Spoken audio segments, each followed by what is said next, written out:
Have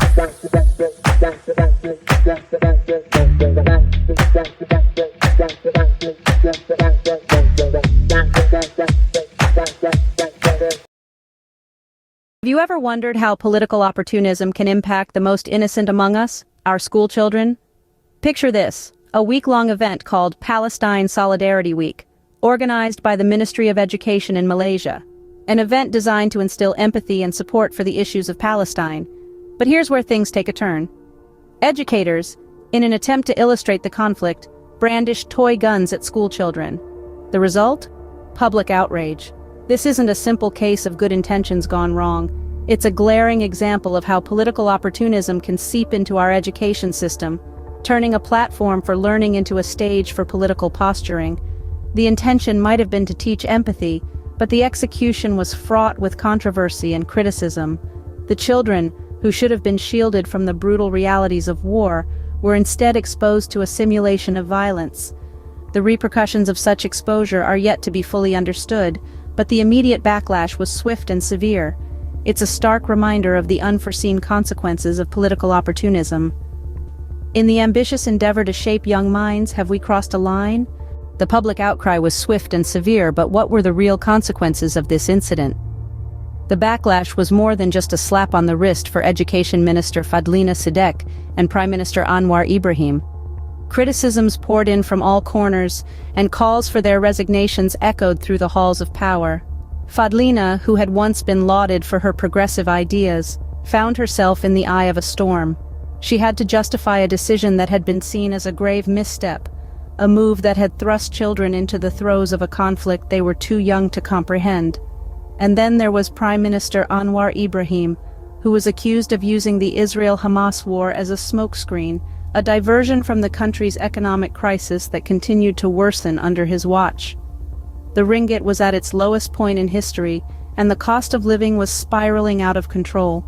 As the dust settled, it became clear that this incident was more than just a controversy.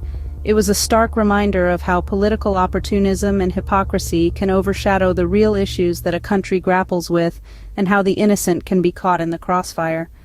In the face of political crisis, do we lose sight of the real issues at hand? But what about the children caught in the crossfire of this political maelstrom?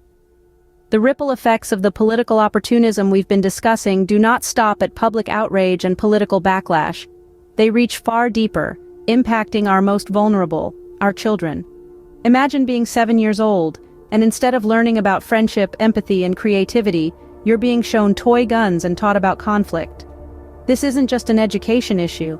It's a matter of child development, of molding young minds in an environment that should be promoting growth, not division.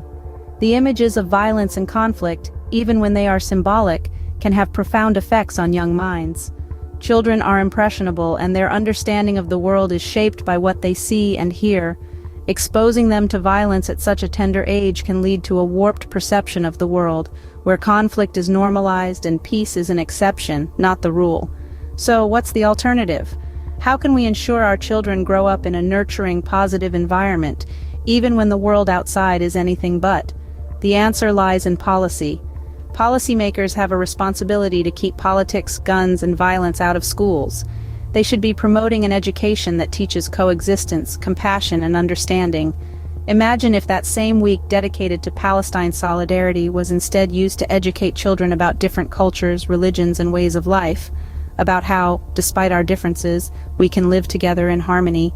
That's not to say we should shy away from teaching children about international politics and conflicts, but it's about the manner in which we do it, with sensitivity, with respect for young minds, and with a focus on peace, not division. We need to remember these children are not just students, they're the future leaders, thinkers, and creators of our world. The values we instill in them now will shape the world we live in tomorrow.